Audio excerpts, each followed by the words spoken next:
Então a gente viu o exemplo circular, né, com uma grandeza angular também, né? E agora a gente vai ver que no movimento circular também existe a grandeza linear, ou seja, aquela mesma grandeza que a gente tratou no movimento retilíneo, só que aplicado ao quê?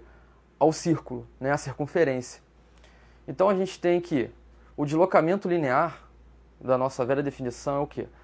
É o espaço final menos espaço inicial, ou seja, a posição dele final menos a inicial é o meu deslocamento linear, assim como a gente viu do movimento retilíneo, né? E se a gente dividir por um intervalo de tempo, né, a gente vai obter a mesma coisa, a gente vai obter também a velocidade linear média, né, que é definido o quê?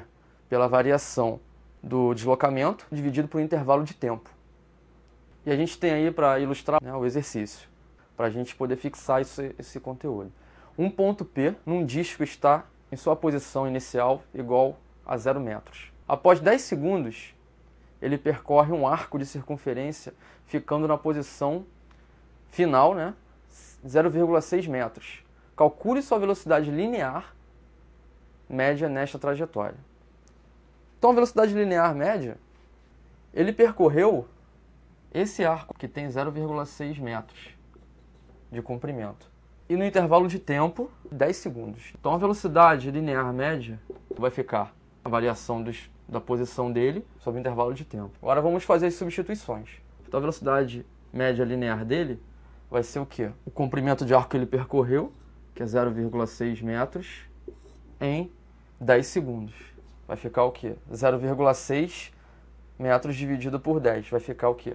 0,06 metros por segundo. Essa é a minha velocidade linear média da partícula.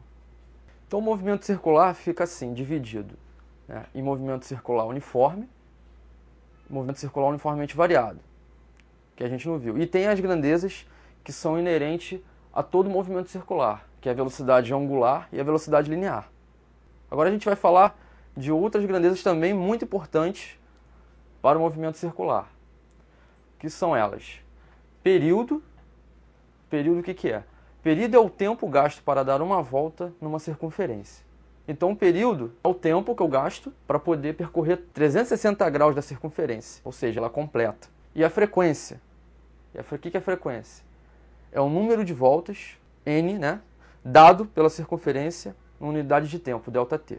Então fica definido a frequência como n sobre ΔT, né, onde n é o número de voltas e ΔT é o intervalo de tempo.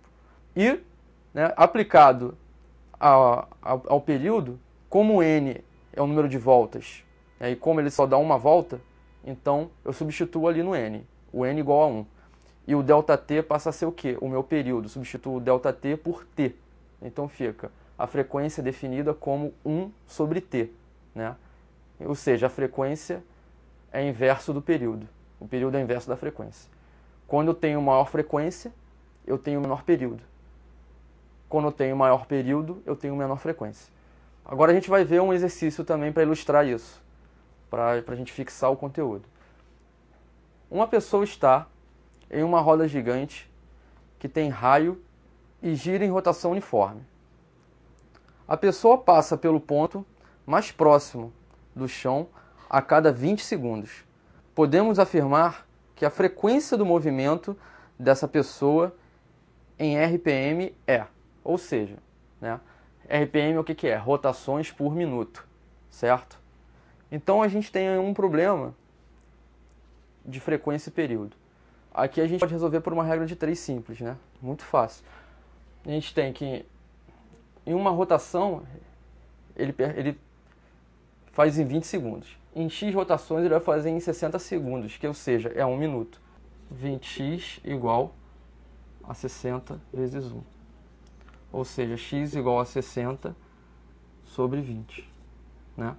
Ou seja, ele faz 3 rotações por minuto.